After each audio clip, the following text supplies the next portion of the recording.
far in this session, but Manny Gonzalez was the quickest of the lot at 34.9 and up the top FP1. And surely the all-time record will go this afternoon. Gonzalez quickest then from Jake Dixon. Diogo Moreira, who led early on in the first run that was littered by track limits violations, did ultimately get himself up into third. Vietti fourth, and Aegis Holgado and Guevara. Baltas Ramirez Canet was your top 10. Canet had a late lap cancelled for track limits. Arenas 11th, ahead of Arbolino Lopez, Huertas and Barcelona hero Munoz. Salat 16th, ahead of Vanden Goldberg. Alonso promoted to 18th with some late track limits lap time deletions. Robertson Ortola completed top 20 ahead of Sasaki, Escrige, Aradre. Ferrandez on his debut 24th and just under a second and a half off the pace. Not too shabby at all. Then Navarro, Ajisura and Cooney completed 29 with course Colin Bryant 30th, having set no time. Gonzalez quickest then to kick off this Moto2 weekend at Misano. MotoGP. Free practice one is coming up next.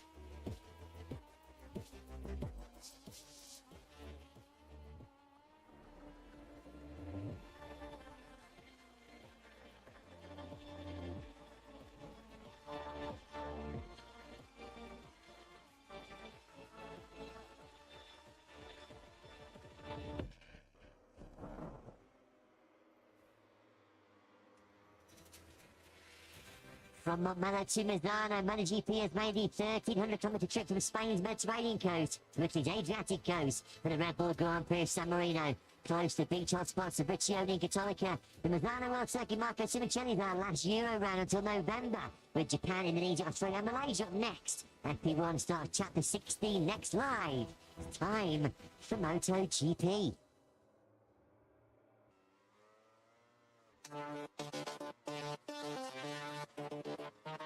So the Misano World Circuit Marco Simoncelli.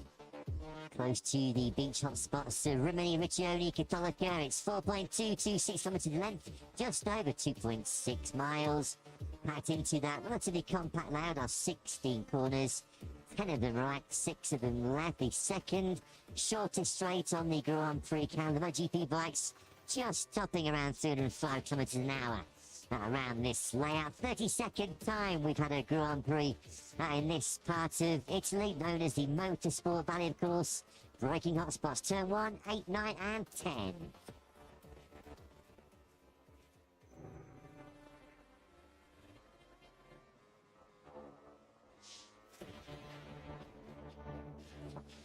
Good morning and welcome to sunny San Marino. It's a beautiful day to kick off Chapter 16 in the 2025 MotoGP World Championship.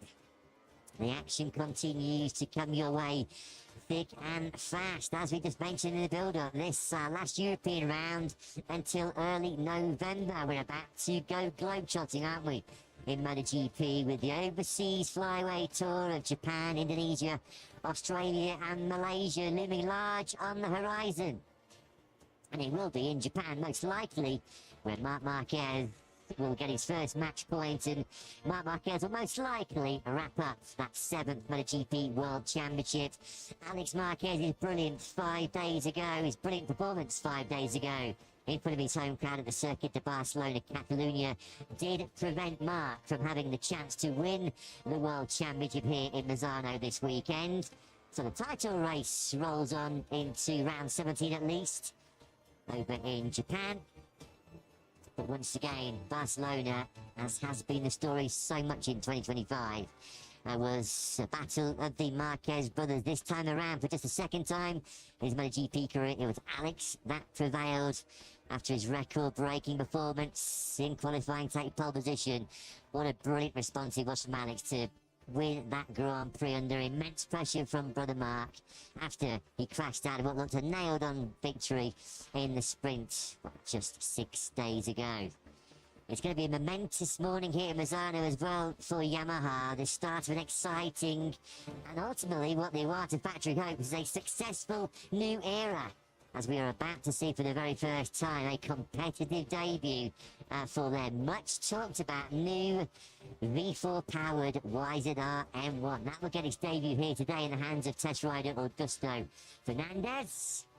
But the Prosecco is on ice for at least another couple of weeks. It does seem like it's just a formality, isn't it, before Marc Marquez does get the job done in 2025. And he is back on top of the MotoGP World Championship as world champion. Matt Verner is still in the commentary box for Jack Appleyard down in what is, I'm sure, already a blazing hot pit lane.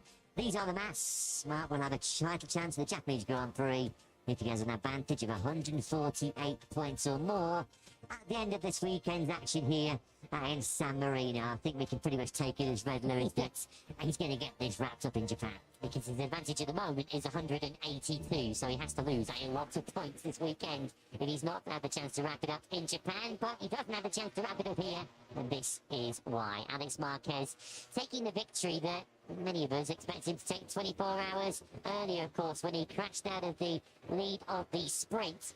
As Marc Marquez has have a look at the moment where he lost the lead, never to regain it. This was the corner, turn 10 in the Tissot sprint where Alex gave away a sprint victory, a moment which he feels sharpened his focus and ensured he wouldn't make that same mistake as much as he was celebrating on the final lap before the race and even finished a victory that Alex Marquez will save you for quite some time, in a victory that was fully deserved. Some might say, and with good reason, that was Alex's best Grand Prix performance. It is never easy, is it?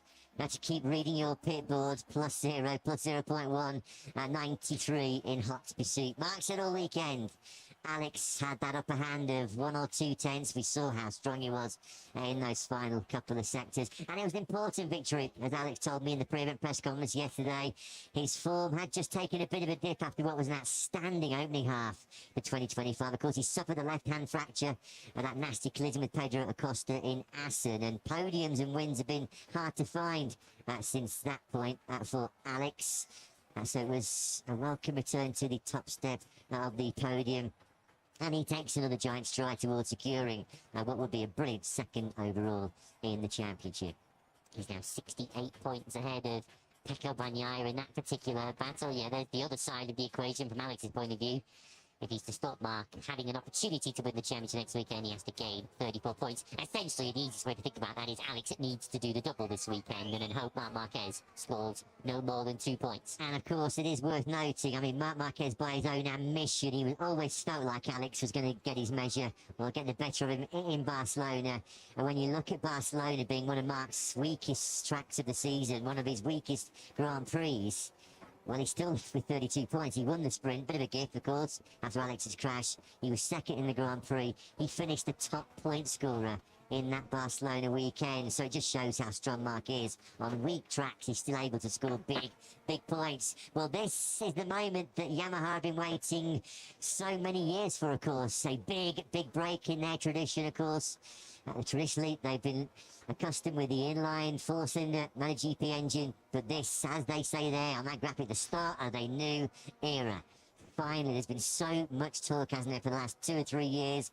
Will they or won't they go over to a V4-powered Wisdar M1? Well, today we have finally got our answer. Fabio Quartararo and Alex Rins did briefly test that bike themselves, with 2 current factory riders in a post-race test in Barcelona on Monday. A bit of rain disrupted their plans on that occasion. Fabio and Alex will once again test the V4 here on Monday. But you're about to witness, ladies and gentlemen, a moment of MotoGP history, a big moment in Yamaha history, as their test rider, Augusto Fernandez, has the honour of making the V4 competitive debut. We're about to see it very shortly. We'll be watching its lap times very closely. Of course, Augusto Fernandez, a very strong operator himself on board a motorcycle. He's, of course, been so important and so integral to the development of this V4. He and Andrea Dovizioso have done so much of the testing over the course of 2025. Of course, since the days of Quartararo fighting for world championships and losing a world championship late in 2022, you felt like this was a day that would eventually come, that Yamaha had to join the rest in the V4 route in order to beat the rest. So is this a key milestone in Yamaha's march back towards championship glory in the future? Yeah, if you can't beat them, join them. That's the Yamaha policy. It seems they've been chasing engine performance, they've been chasing grip, haven't they, for so many years. Well, Frankie Morbidelli, we're all set and good to go here for FP1 in Misano. It will be underway in just about 90 seconds time. We won't see, though, the number 21 of Frankie Morbidelli for the first 10 minutes of this session. We're glad you can see He has been suspended by the F1 MotoGP stewards, disobeying direct instructions from marshals. We've seen that penalty already so far this year, haven't we? Fabio Quartararo had it in the Silverstone after Le Mans. This was the incident at turn 10.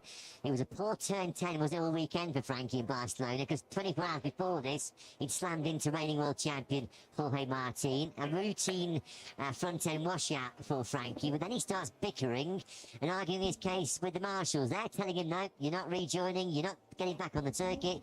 Frankie's desperate to do so.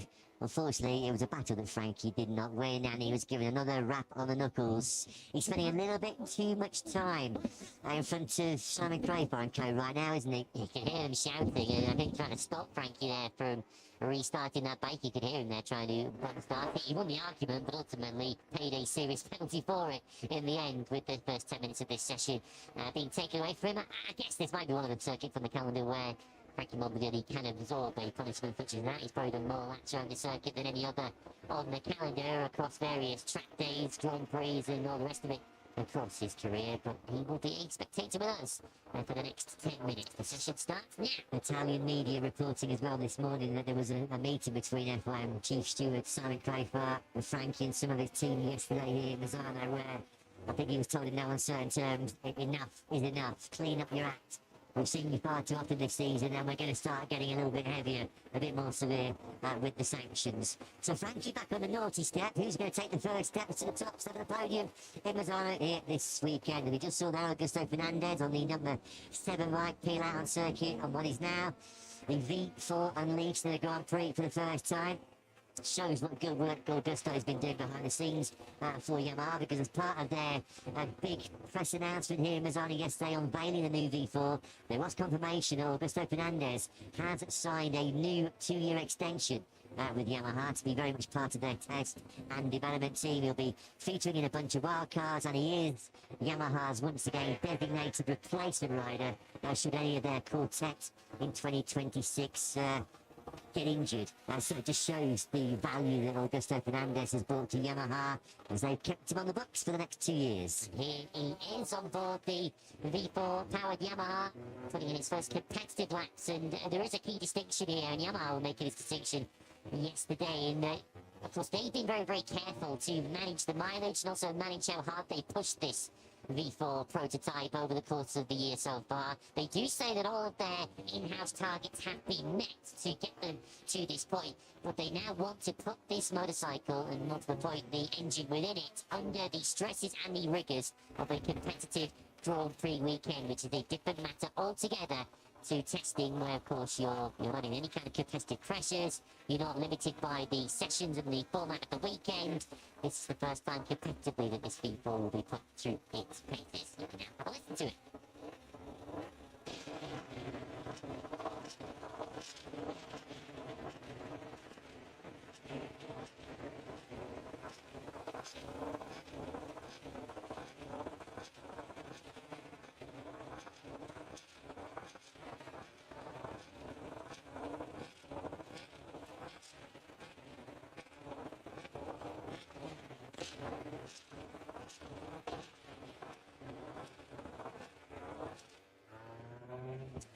Well, there you go. That was your Friday morning wake-up call alarm here in Misano. Nice to hear the rasp of that new Yamaha V4 as their General Manager of Motorsport Development Division, Takahiro Sumi, who was present yesterday at the press conference to launch and unveil the new V4, alluded to. Of course, this is not something that you just decide to build and design from scratch from a blank canvas 5-6 months ago. He said that this is something that Yamaha had been seriously giving consideration to since Fabio Quartararo was victorious, or won the MotoGP World Championship here all the way back in 2021. So it's been something that the Yamaha engineers in Iwata have been considering, this major technical switch for quite a period of time now. We know it both, myself and Lewis, and all of you around the world are very glued to the screens, the timing screen in particular, to see how Augusto Fernandez is getting on. Don't worry, Frankie, you only got about 6 more minutes before you can get back out on circuit. Yeah, and in terms of the V4, there have been some questions also about whether we could potentially see one of their regular race riders run that V4 for the end of the season. And the regulations don't prohibit them from doing that in terms of engines. As long as you don't exceed your engine allocation, you can do that. What's going to stop them, though, competitively racing that V4 by their Ottawa rims, or most likely it would have been Jack Miller that would have run it, is that it doesn't unfortunately just fit within their aerodynamic. As we see, Pedro Costa having some issues, perhaps with his levers or with his airbag, but either way, something disrupting Costa on his outlap of Lozano here. But yeah, completing the Yamaha explanation, you can't just lob a V4 engine inside their current motorcycle because you need to design the aerodynamics package around it. Unfortunately, from Yamaha's point of view, all of their race riders have used up their full quantity of aerodynamic upgrades for the season. So, of course, if they use the aerodynamic package that is aligned with the V4, that would constitute another upgrade, and they're not allowed to do that. Yeah, you've got to think, hindsight is a wonderful thing, but there has to be a little tinge of regret about that, because, I mean, they basically, Jack Miller himself put his hand up. Miller put his hand up and said, I would have happily jumped on that V4, not fighting for the championship. It's all eyes on the future as far as Miller's concerned. The rider at Yamaha with the most V4 experience, of course, I think previously ridden for Honda, Ducati and KTM in MotoGP. So I think Jack was a more than willing guinea pig, wasn't he, to lead some on-track developments, on Grand Prix track developments for the V4, but they are prevented from doing so. When you think about it, they've robbed themselves almost of a third of a season of a chance, Lewis, with what, 6 rounds remaining after this weekend to get some vital data. I just do wonder where the engineering group at Iwata might be having a little tinge of regret about that one. Yeah, they will have a couple more opportunities to race that bike this year. We expect Augusto Fernandez to put in 2 more wildcard appearances. Next to those expected to be the next Grand Prix. Of course, Yamaha's home round and the Mobility Resort Motegi in Japan in 2 weeks' time. And then a further wildcard to come before the season is out. So this won't be the last you see of the V4 competitively this weekend. And of course, you'll see plenty of it on Monday. Of course, our colleague Kiko Giles will be staying here on Monday to bring you plenty of updates across MotoGP.com and social media on testing, where of course that V4 Yamaha is going to be the primary focus. Yamaha were at pains yesterday to say that this weekend with Fernandez is just nothing more than a data gathering exercise in terms of the V4. Well, they could have had 6 or 7 more Grand Prix data gathering, couldn't they, on that new engine project? Have they had any more error updates available in the rulebook? We just saw there briefly on screens, and we're looking back now at another home crowd hero.